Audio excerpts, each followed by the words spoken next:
Continuing with the D9 and different lagnas in D9 charts. So if you're a Taurus Ascendant in your D9 chart, so you obviously, this is the sign of hard work, grafting, somebody who's romantic, is looking for stability, somebody who's just literally family orientated and just keep, you know that saying, British saying, keep calm, carry on. That is very much about the Taurians because they put a lot of effort into everything because they want to be secure, they want to be safe. So these people have got grace and strength, and they love family and finances. They like to know that there's money in the bank. Those sort of things will just make them happy, And they are literally have a lot of endurance, and if they want something, they will work really, really hard for it. They're literally hard workers, And Venus obviously rules their first house, but also rules their sixth house. So them themselves can actually put obstacles in their own way and debts and things like that. So they literally need to be good to themselves, But they are lovable and they can be quite careful people as well. And obviously because for them stability and their foundation is very important, they do well to be cautious and wait. And normally this is quite an endurance sign, so they can do that. And their seventh house is Scorpio, so they attract a partner that is quite mysterious, quite deep, quite sexual, sensual, and quite private. But also what happens in this sign is that their seventh house ruler also rules the 12th house. So they could have a partner who is foreign, or they could have losses to do with a partner as well. So there could be financial losses or other stuff as well.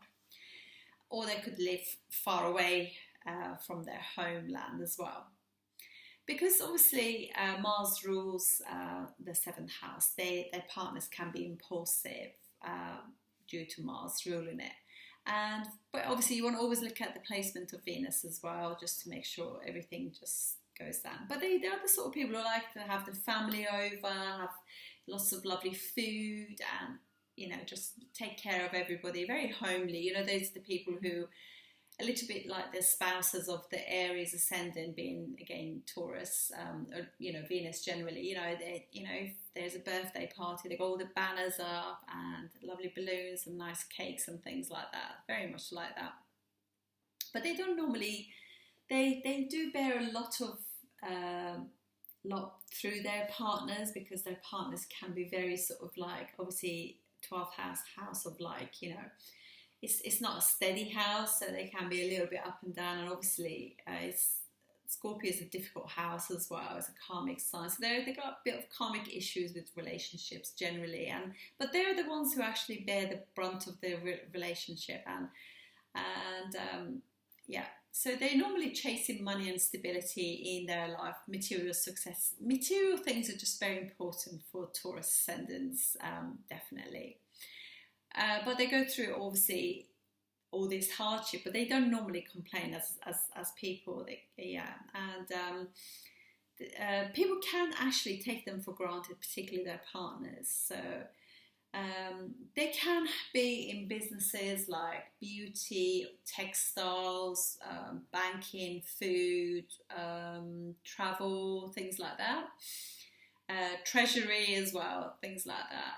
And they sort of, if Venus is obviously aspecting the first house, it saves the first house. Anytime the planet actually is aspecting its own house, it's saving that house. That brings success to them. So if Venus is there, and they enjoy all the nice things in life basically as well. So, but they are romantic and they're patient. They are literally really, really patient.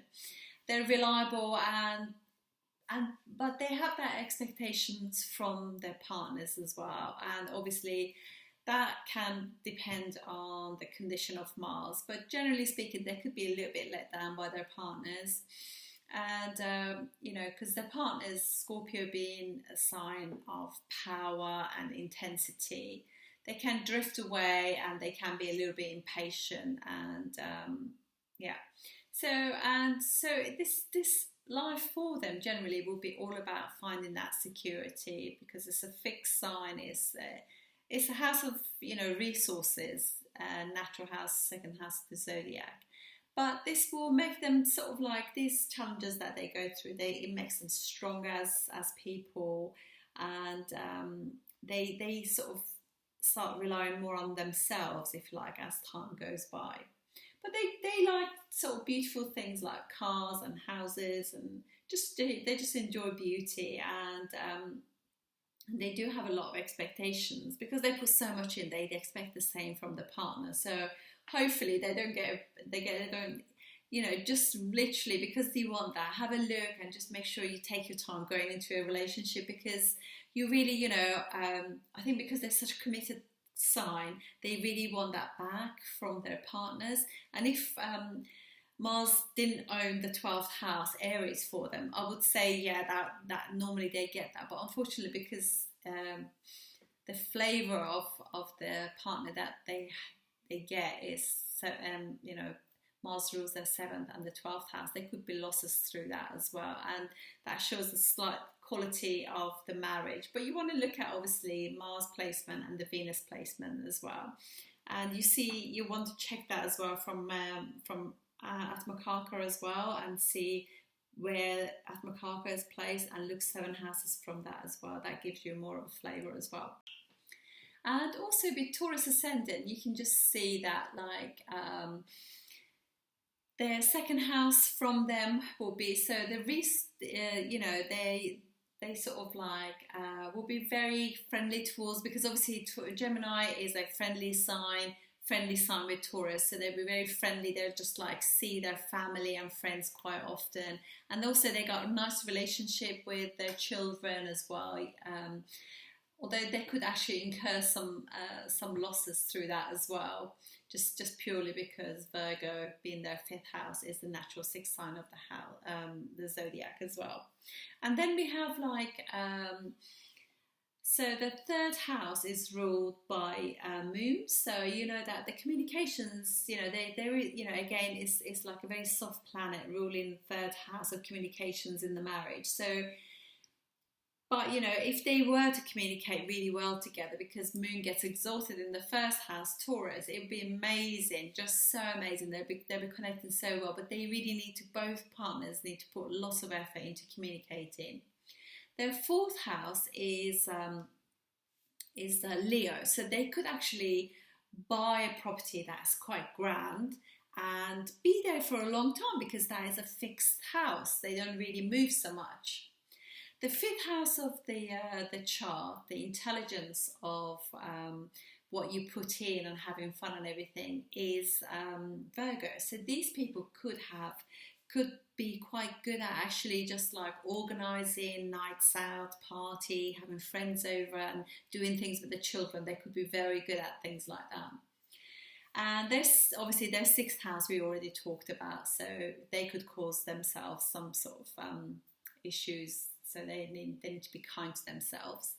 And if you read the chart then from their 7th house, which is Scorpio, the 2nd house from that, so the quality of their in-laws, will be that they could be quite a religious family, they could be quite educated, well-travelled, cultured family, if Jupiter is in a good condition, but obviously they could be quite sort of like, you know, very orthodox and be quite imposing on, you know, on you if you know that Jupiter is not in a good condition, because obviously still is the 8th house of the zodiac.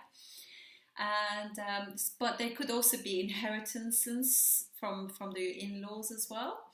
And then if you look from Scorpio, if you look, the actual 4th house of the zodiac is the 10th house for Scorpio.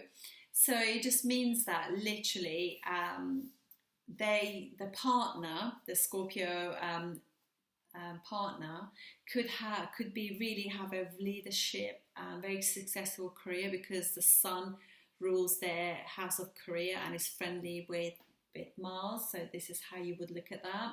And you can also see that their partner, also their mother-in-law, which will be like their 10th house, which will be Aquarius, will be quite somebody quite sort of like intelligent, into technology, or a scientist, or has got really sort of good groups of friends and everything. But she or he, you know, the mother-in-law, yeah, will be very sort of like she'll be very fixed, because Aquarius is quite a fixed sign. So if they're fixed on certain ideas, it's very hard to change their mind. And then 11th house will be like, so obviously Jupiter rules also their 8th and the 11th house as well. So they will have naturally, Taurus Ascendant will have really sort of nice spiritual friends as well. So that's lovely. So you just get a flavour of this, you know, for that. So I'm just going to just sort of like, you know, and they would probably like to go on holiday as a couple in like places where they got rivers and lochs, and like, you know, for example, you know, they sort of like more active, you know, because obviously Mars rules their 7th house. Those are the holidays they will enjoy as well together. So that's it. So that's a little look into Taurus Ascendant in the Navamsa. Thank you.